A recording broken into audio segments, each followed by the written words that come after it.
कृष्णाय वासुदेवाय हरे परमात्मने प्रणतक्लेशनाशाय गोविंदाय नमो नमः। हरे कृष्ण कृष्ण कृष्ण हरे हरे, हरे राम राम राम हरे हरे।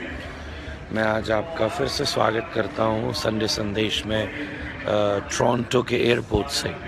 तो सुबह से बहुत व्यस्त था, इसलिए कर नहीं पाया। सुबह भी एक आज साध्वी तंबरा जी के साथ मुलाकात भी थी यहाँ, और पर बस एयरपोर्ट पे हूँ और भारत के लिए निकलने लगा हूँ। सो टोरंटो एयरपोर्ट से आपकी सेवा में हूँ और थोड़ी देर मेरे पास समय है। तो आज सोमवार शाम तक मैं भारत पहुँचूँगा और फिर ऋषिकेश में सेवा है। तो जो आज का विषय मैं आप सबके बीच में रखना चाहता हूँ वो ये है कि मेरी यात्रा शुरू हुई यूरोप से, और मैं पिछले लगभग आई थिंक 24 जुलाई को निकला था, और आज मैं वापस आया सोमवार वापस लौट रहा हूँ। अलग अलग डेस्टिनेशंस पे गया, यूरोप में गया। मैंने फेसबुक पर आज पोस्ट भी किया कि मैं कहाँ कहाँ था, क्या किया मैंने, किधर किधर गया था, किस किस देश में उपस्थित था। तो मेरी यात्रा चलती रही और आज मैं अपने देश को वापस लौट रहा हूँ। तो आज जब मैं अपनी इस यात्रा का अवलोकन कर रहा था तो मुझे एक चीज़ का अनुभव हुआ कि जीवन भी एक यात्रा है, और उसमें बहुत सारे स्टेशंस आते हैं, उसमें बहुत सारे एयरपोर्ट्स आएंगे। एक है बचपने का एयरपोर्ट, वहाँ का रूल रेगुलेशन अलग है, वहाँ का हर देश का कस्टम अलग था, ड्राइविंग अलग थी, सब कुछ अलग था। फिर एक स्टूडेंट लाइफ आएगी, एक प्रोफेशनल लाइफ आएगी, एक मैरिड लाइफ आएगी, फिर और आगे हम बढ़ते चले जाएंगे। डिफरेंट स्टेशंस हमारे जीवन में आएंगे, और हर एक देश का, हर एक एयरपोर्ट का, हर एक विचार का अलग अलग नियम है, अलग अलग कायदे हैं, अलग अलग कानून हैं, अलग अलग पद्धति है, और हमें उसे मीट करना पड़ेगा। अगर मैं उस देश में एंटर करना चाहता हूँ तो हमें उसे मीट करना पड़ेगा। ऐसे ही जिस आश्रम की जो आवश्यकता है, जब जिस जीवन के एयरपोर्ट की जो आवश्यकता है, जब तक हम उसे कवर अप नहीं करेंगे तब तक कार्य नहीं चलेगा।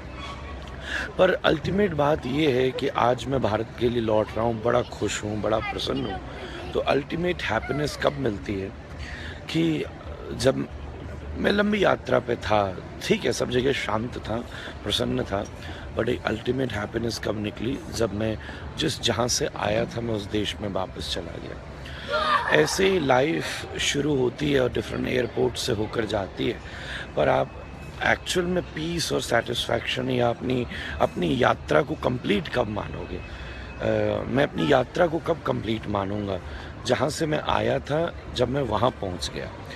अब हम अपनी लाइफ को कंप्लीट कब मान सकते हैं? हम जहाँ से शुरू हुए थे हम वहाँ पर पहुँच गए।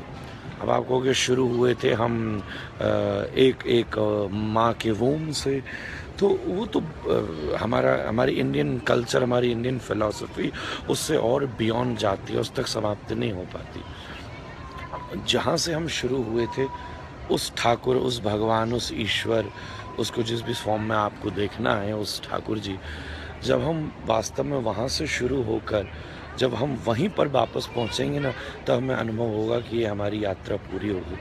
नहीं तो यात्रा चलती रहनी है। तो हम डिफरेंट स्टेशंस पे चलते चले जाएं, डिफरेंट चीज़ों पर गुजरते चले जाएं, हर एक लाइफ की आवश्यकता को पूरा करते जाएं, और अल्टीमेटली हम अपने गोल जहाँ से शुरू हुए थे वहाँ पहुँचकर इस जीवन की यात्रा को समाप्त कर सकें। मेरा फ़्लाइट का अनाउंसमेंट हुआ है और मुझे अब आगे बढ़ना है, पर मैं बैठता तो फिर संडे संदेश हो नहीं पाता। So just before boarding the flight I thought to just share some of my experience, just some conclusions of my tireless a long trip of about 40-45 days. Now I will see you soon next Sunday, and it would be hopefully from Rishikesh, from the bank of Ganga ji. बहुत बहुत धन्यवाद, ऐसे ही मिलते रहिएगा। ऐसे ही प्रोत्साहित होते रहिएगा। हरे कृष्ण कृष्ण कृष्ण हरे हरे, हरे राम राम राम हरे हरे।